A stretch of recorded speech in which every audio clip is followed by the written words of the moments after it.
Hi hello ಸ್ನೇಹಿತರೆ, welcome back to Shubha channel. ಸ್ನೇಹಿತರೆ, ಈ ದಿನ ಹೋಳಿ ಹುಣ್ಣಿಮೆ ಇದೆ. ಹಾಗಾಗಿ ನಾವು ಗೋಧೂಳಿ ಸಮಯದಲ್ಲಿ ಅಂದರೆ 5:30ಯಿಂದ 8 ಗಂಟೆ ಒಳಗಡೆ ನಾವು ದೀಪ ಹಚ್ಚುವ ಸಮಯದಲ್ಲಿ ದೀಪದಲ್ಲಿ ಈ ಒಂದು ವಸ್ತುವನ್ನು ಹಾಕಿ ದೀಪ ಹಚ್ಚಬೇಕಾಗತ್ತೆ. ಈ ರೀತಿಯಾಗಿ ದೀಪ ಹಚ್ಚೋದ್ರಿಂದ ಮಹಾಲಕ್ಷ್ಮಿ ಪ್ರಸನ್ನಳಾಗ್ತಾಳೆ. ನಿಮ್ಮ ಕೋರಿಕೆ ಅತಿ ಶೀಘ್ರವಾಗಿ ನೆರವೇರುತ್ತೆ. ಇವರಿಗೆ ದೀಪ ಹಚ್ಚುವುದರ ಹಿಂದೆ ಹಲವಾರು ಅರ್ಥಗಳಿವೆ ಸ್ನೇಹಿತರೆ. ಮನೆಯಲ್ಲಿ ಕತ್ತಲನ್ನು ಓಡಿಸಿ ಬೆಳಕನ್ನು ಮೂಡಿಸುತ್ತೆ ಅಂತ ಕೂಡ ಹೇಳ್ಬೋದು. ಆದರೆ ದೀಪ ಹಚ್ಚುವಾಗ ನಾವು ಮಾಡುವ ಕೆಲವು ತಪ್ಪುಗಳು ಸಮಸ್ಯೆಗೆ ಕಾರಣ ಕೂಡ ಆಗುತ್ತೆ. ಹಾಗಾದರೆ ಯಾವ ತಪ್ಪುಗಳನ್ನು ನಾವು ಮಾಡಬಾರ್ದು ಅದ್ರ ಬಗ್ಗೆ ಕೂಡ ತಿಳಿಸ್ಕೊಡ್ತಾ ಇದ್ದೀನಿ. ದೇವರ ಮನೆಯಲ್ಲಿ ಪ್ರತಿದಿನ ನಾವು ದೀಪವನ್ನು ಬೆಳಗ್ಗೆ ಮತ್ತು ಸಂಜೆ ಹಚ್ತಾ ಇರ್ತೀರಿ. ಆದರೆ ಈ ದೀಪವನ್ನು ಹಚ್ಚುವಾಗ ಕೆಲವು ನಿಯಮಗಳನ್ನು ನಾವು ಫಾಲೋ ಮಾಡಬೇಕಾಗತ್ತೆ. ಇಲ್ಲ ಅಂತಂದರೆ ನೀವು ಜೀವನದಲ್ಲಿ ಸಮಸ್ಯೆಗಳನ್ನು ಎದುರಿಸಬೇಕಾಗತ್ತೆ. ಹಾಗಾಗಿ ಯಾವ ನಿಯಮಗಳನ್ನು ನಾವು ಫಾಲೋ ಮಾಡಬೇಕು ಅಂತಲೂ ತಿಳಿಸ್ಕೊಡ್ತಾ ಇದ್ದೀನಿ.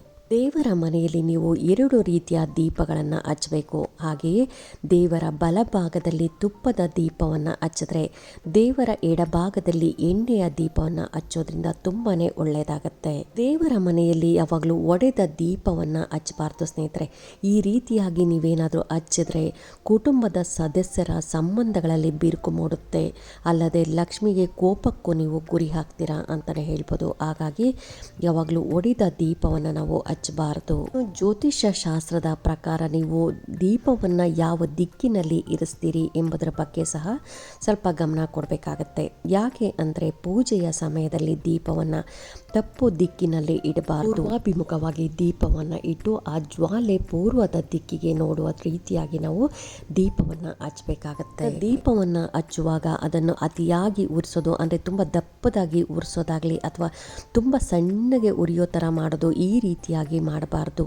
ಅಲ್ಲದೆ ದೀಪದ ಬೆಳಕು ದೇವರ ಮುಖದ ಮೇಲೆ ಬೀಳುವಂತೆ ನೋಡ್ಕೊಬೇಕು. ತುಂಬ ದಪ್ಪದಾಗೂ ಉರಿಸ್ಬೇಡಿ, ತುಂಬ ಸಣ್ಣದಾಗೂ ಉರಿಸಬಾರ್ದು, ಮೀಡಿಯಮ್ ಆಗಿ ಉರಿಸ್ಬೇಕು. ಆದರೆ ಆ ದೀಪದ ಬೆಳಕು ದೇವರ ಮುಖದ ಮೇಲೆ ಆ ಬೆಳಕು ಬೀಳುವಂತೆ ನಾವು ನೋಡ್ಕೊಬೇಕು. ದೀಪ ಹಚ್ಚುವಾಗ ನೀವು ಸರಿಯಾದ ಬತ್ತಿಯನ್ನು ಕೂಡ ಆಯ್ಕೆ ಮಾಡ್ಕೊಬೇಕು. ಈಗಂತೂ ನಾವು ಮಾರ್ಕೆಟಿಂದ ಬತ್ತಿ ತೊಗೊಂಬರ್ತೀರಿ, ಅದು ಸರಿಯಾಗಿ ಉರಿಯೋದೇ ಇಲ್ಲ ಸ್ನೇಹಿತರೆ. ಹಾಗಾಗಿ ನೀವು ಬತ್ತಿ ತರಬೇಕಂದ್ರೂ ಸ್ವಲ್ಪ ನೋಡಿಕೊಂಡು ಬತ್ತಿ ತರಬೇಕಾಗತ್ತೆ. ಅಲ್ಲದೆ ತುಪ್ಪದ ದೀಪಕ್ಕೆ ನೀವು ವಿಶೇಷ ಬತ್ತಿಯನ್ನು ಬಳಕೆ ಮಾಡಬೇಕು. ಇನ್ನು ಎಣ್ಣೆಯ ಬತ್ತಿಗೆ ನೀವು 2 ಬತ್ತಿ ಬಳಸಲೇಬೇಕಾಗತ್ತೆ. ನಾವು ಯಾವಾಗಲೂ 1 ಬತ್ತಿ ಆಗಿ ದೀಪವನ್ನು ಉರಿಸಬಾರ್ದು. ಹಾಗಾಗಿ 2 ಬತ್ತಿಯನ್ನು 1 ಬತ್ತಿಯಾಗಿ ಮಾಡಿ ನಾವು ದೀಪವನ್ನು ಹಚ್ಚಬೇಕಾಗತ್ತೆ. ಮನೆಯಲ್ಲಿ ಸದಾ ಜಗಳಗಳು ನಡೀತಾ ಇದ್ರೆ, ಸಣ್ಣ ಪುಟ್ಟ ವಿಷಯಕ್ಕೂ ನೋಡಿ ಒಬ್ಬೊಬ್ಬರ ಮನೇಲಿ ತುಂಬಾ ಜಗಳಗಳು ನಡೀತಾ ಇರ್ತವೆ. ಅಥವಾ ಮನೆಯಲ್ಲಿ ಯಾವುದೇ ನಕಾರಾತ್ಮಕ ಶಕ್ತಿ ಇದ್ದರೆ ಮನೆಯ ಬಾಗಿಲಿನ 2 ಬದಿಯಲ್ಲೂ ಪ್ರತಿದಿನ ನೀವು ದೀಪವನ್ನು ಹಚ್ಚಿ ಬಾಗಿಲಲ್ಲಿ ಇಡೋದ್ರಿಂದ ದೀಪದಲ್ಲಿ ಯಾವಾಗಲೂ ಶುದ್ಧ ತುಪ್ಪವನ್ನು ಬಳಸಿ ಈ ರೀತಿಯಾಗಿ ಪರಿಹಾರ ಮಾಡೋದ್ರಿಂದ ಮನೆಯಲ್ಲಿ ಸಂತೋಷ ಸಮೃದ್ಧಿ ಅನ್ನೋದು ಹೆಚ್ಚಾಗ್ತಾ ಹೋಗುತ್ತೆ. ಇನ್ನು ನಾವು ರಾತ್ರಿ ಸಮಯದಲ್ಲಿ ದೀಪವನ್ನು ಬೆಳಗೋದ್ರಿಂದ ಕತ್ತಲೆ ಹೇಗೆ ದೂರ ಆಗುತ್ತೋ ಅದೇ ರೀತಿಯಾಗಿ ದೇವರನ್ನು ಪೂಜಿಸುವಾಗ ದೀಪವನ್ನು ಹಚ್ಚೋದ್ರಿಂದ ನಮ್ಮ ಜೀವನದಲ್ಲಿ ಅಂಧಕಾರ ಅನ್ನೋದು ದೂರ ಆಗುತ್ತೆ ಎಂಬ ನಂಬಿಕೆ ಕೂಡ ಇದೆ ಸ್ನೇಹಿತರೆ. ಹಾಗಾಗಿ ಯಾವುದೇ ರೀತಿಯ ನಾವು ಪೂಜೆಗಳು ಶುಭ ಕಾರ್ಯಗಳು ಮಾಡೋದಕ್ಕೂ ಮುಂಚೆ ನಾವು ದೀಪವನ್ನು ಹಚ್ಚಿ ನಾವು ಶುಭ ಕಾರ್ಯ ಶುರು ಮಾಡ್ತೀರಿ. ಈ ದಿನ ಹೋಳಿ ಹುಣ್ಣಿಮೆ ಇದೆ. ಹಾಗಾಗಿ ಸಾಯಂಕಾಲ ಗೋಧೂಳಿ ಸಮಯದಲ್ಲಿ 5:30ಯಿಂದ 8 ಗಂಟೆ ಒಳಗಡೆ ದೀಪ ಹಚ್ಚುವ ಸಮಯದಲ್ಲಿ ದೀಪದಲ್ಲಿ ಯಾವ ಒಂದು ವಸ್ತುವನ್ನು ಹಾಕಬೇಕು ಅಂತಲೂ ತಿಳಿಸ್ಕೊಡ್ತಾ ಇದ್ದೀನಿ. ನಮ್ಮ ಅಡುಗೆ ಮನೆಯಲ್ಲೇ ಈ ವಸ್ತುಗಳು ಸಿಗುತ್ತೆ ಸ್ನೇಹಿತರೆ.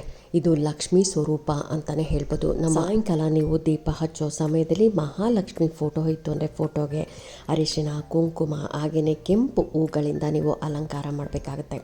ಇನ್ನು ನೀವು ದೇವರ ಮನೆಯಲ್ಲಿ ದೀಪ ಹಚ್ತಿರ್ತೀರಿ. ಸಾಮಾನ್ಯವಾಗಿ ದೇವರ ಮನೆಯಲ್ಲಿ 2 ದೀಪ ಅಥವಾ 3 ದೀಪಗಳನ್ನು ಅಂದರೆ 2 ದೀಪ ಮಾಮೂಲಿ ದೀಪ, 1 ದೀಪ ನಾವು ಕಾಮಾಕ್ಷಿ ದೀಪವನ್ನು ಹಚ್ತಾ ಇರ್ತೀರಿ. ಹಾಗಾಗಿ ನೀವು 2 ದೀಪವನ್ನು ಹಚ್ತೀರಿ ಅಲ್ಲ ನೋಡಿ ಸ್ನೇಹಿತರೆ. ಆ 2 ದೀಪದಲ್ಲಿ ನೀವು 6 ಲವಂಗವನ್ನು ಹಾಕಬೇಕಾಗತ್ತೆ.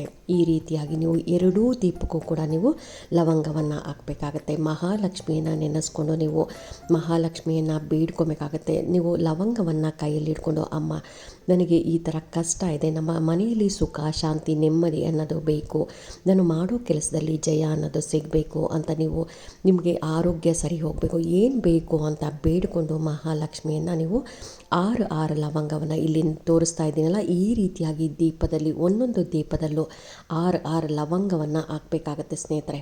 ಈ ರೀತಿಯಾಗಿ ಹಾಕೋದ್ರಿಂದ ಇಲ್ಲಿ ಸುಖ, ಶಾಂತಿ, ನೆಮ್ಮದಿ ಅನ್ನೋದು ನಿಲ್ಲಿಸುತ್ತೆ. ಮಹಾಲಕ್ಷ್ಮಿ ಶಾಶ್ವತವಾಗಿ ಮನೆಯಲ್ಲಿ ಉಳಿತಾಳೆ ಸ್ನೇಹಿತರೆ. ಈ ರೀತಿ ಮಾಡಿದಾದ್ಮೇಲೆ ನೀವು ರಾತ್ರಿ ಪೂರ್ತಿಯಾಗಿ ನೀವು ಅಲ್ಲೇ ಬಿಟ್ಬಿಡಿ. ಆ ಟೈಮಲ್ಲಿ ನೀವು ಕನಕದಾರ ಸ್ತೋತ್ರ ಹೇಳ್ಕೊಳ್ಳೋದಾಗಲಿ ಅಥವಾ ಈ ದಿನ ನೀವು ತಪ್ಪದೆ ನೀವು ಶ್ರೀ ಸೂಕ್ತ ಹೇಳ್ಕೊಳ್ಳೋದಾಗಲಿ ಈ ರೀತಿಯಾಗಿ ಮಾಡಬೇಕಾಗತ್ತೆ. ನಂತರ ನೀವು ಬೆಳಗ್ಗೆ ಎದ್ದು ಸ್ನಾನ ಮಾಡಿ ನಂತರ ನೀವು ಆ ಲವಂಗ ಏನಿರುತ್ತೆ ನೋಡಿ, ಆ ಲವಂಗವನ್ನು ಯಾರು ತುಳಿದೇ ಇರೋವಂಥ ಜಾಗದಲ್ಲೇ ಹಾಕಬೇಕಾಗತ್ತೆ. ಅಂದರೆ ಯಾವುದಾದ್ರೂ ಗಿಡಕ್ಕೆ ಅಥವಾ ಯಾವುದಾದ್ರೂ ದೊಡ್ಡ ಮರದ ಬುಡಗಳಿಗೆ ಈ ರೀತಿಯಾಗಿ ಹಾಕೋದ್ರಿಂದ ನಿಮ್ಮ ಮನೆಯಲ್ಲಿ ಮಹಾಲಕ್ಷ್ಮಿ ಉಳಿತಾಳೆ ಅಂತಲೇ ಹೇಳ್ಬೋದು ಸ್ನೇಹಿತರೆ. ಹಾಗಾಗಿ ಈ ದಿನ ಹೋಳಿ ಹುಣ್ಣಿಮೆ ಇದೆ, ಮಿಸ್ ಮಾಡಬೇಡಿ. ಎಲ್ಲರೂ ಸಾಯಂಕಾಲ ದೀಪ ಹಚ್ಚೋ ಸಮಯದಲ್ಲಿ ಒಂದೊಂದು ದೀಪಕ್ಕೆ 6 ಅಂದರೆ 6 ಲವಂಗವನ್ನು ಹಾಕಬೇಕಾಗತ್ತೆ. ಈ ರೀತಿಯಾಗಿ ಹಾಕಿ ನೀವು ಮಹಾಲಕ್ಷ್ಮಿಯನ್ನು ಬೇಡ್ಕೊಳ್ಳೋದ್ರಿಂದ ನಿಮ್ಮ ಮನೆ ಅನ್ನೋದು ಸಮೃದ್ಧಿಯಾಗಿ ಬೆಳೆಯುತ್ತೆ ಸ್ನೇಹಿತರೆ.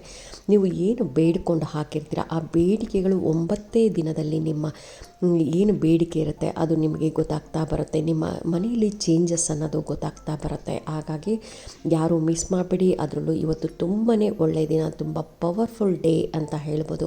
ಹಾಗಾಗಿ ಇಂಥ ದಿನ ಮತ್ತೆ ನಿಮಗೆ ಬರಬೇಕು ಅಂತಂದರೆ ನೆಕ್ಸ್ಟ್ ಇಯರ್ ತನಕ ಕಾಯಬೇಕು ಸ್ನೇಹಿತರೆ. ಹಾಗಾಗಿ ಈ ವರ್ಷ ಮಿಸ್ ಮಾಡದೆ ಸಾಯಂಕಾಲ ನೀವು ದೀಪ ಹಚ್ಚೋ ಸಮಯದಲ್ಲಿ ಈ ಒಂದು ಕೆಲಸವನ್ನು ಮಾಡಿ.